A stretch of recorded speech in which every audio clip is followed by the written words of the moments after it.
It was good. I mean, Japan was 2 shows. Australia was 8?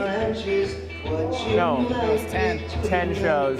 Yeah, we were actually talking about this morning because Australia, we played 2 shows in every town. So we did like a support show and a headline show.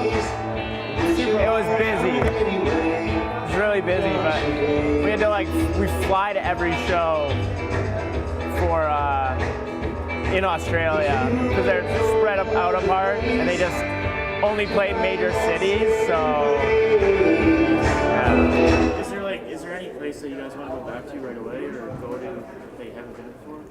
I mean, I'd love to go back to. We were just talking about how I'd love to go back to Australia and do 2 weeks instead of just 10 days. 5, yeah. Yeah. Well, yeah. And drive to city and play smaller cities than just the big ones because we play the smaller cities in Canada. Yeah. And in America, so and it's why not shows do like it? this, or playing a 250 cap club is what we're kind of all about.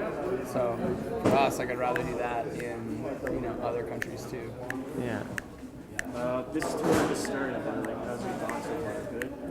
No, it's been awesome. It's been really good. This is the 3rd show. It's we're going back to all the places we haven't been to for a couple of years, or we've only done support stuff. Yeah. In the last little while, on bigger things. So it's kind of cool to come back and play the punk venues again, and play the smaller spots that we started off playing. So it's a lot of fun. Keeping with that, you guys started playing smaller shows like this one. What was it like playing larger shows like the Download Festival? Playing festivals and stuff is crazy, just because it's not something that we started this band ever thinking that we would do, So when you're playing in front of 40,000 people, it's I don't even know what 40,000 people looks like, So yeah, it's kind of weird, but yeah, it's that's a third of the people that I grew up with. Yeah. Were watching my metal band play, So it's weird to do that.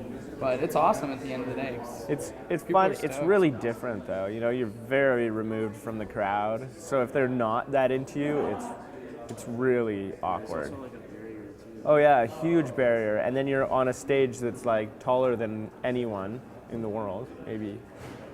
And you're just so far on this huge stage, and you got to try and fill this huge stage and look cool to people that are 20,000 people further back. Yeah. It's quite different. Obviously, you guys are fans of Beastie Boys. Yes. What other hip hop influences? I think we're all. Mike and I are definitely big hip hop fans. Tribe Called Quest. Wu-TangClan and all that stuff. I think because we're a bit older, so we grew up in the mid '90s when all that stuff was coming out. So when Snow. No, but when Wu-TangClan and Hieroglyphics and all those crews were coming out doing good records. And that was when I was more stoked on hip hop. And especially we got started in punk through lots of skateboarding videos and stuff like that. And then they'd always have hip hop on it too. Yeah, you know. Yeah. That's how you find out. And I used to even go to shows where it was propaganda, playing with this grind band called Malfaction, and then Mood Rough and hip hop in it too, And it was it was all together. Everybody was stoked. Doesn't happen anymore like it used to. No, there's not as much of a crossover. Yeah. You lose, young kids. Yeah. Sabotage wasn't the first cover you guys did. You also did a Tegan and Sarah cover. Yeah, we've done a bunch of covers before. It's just kind of a fun thing to do. That was the whole reason why we chose Sabotage, was because we did a lot of covers that nobody knew but us. So we were like, oh, we should do a cover that everybody knows and have a lot more fun. Yeah. How would you compare Bears Manor Scraps and Bones compared to your previous albums? It's a little more raw.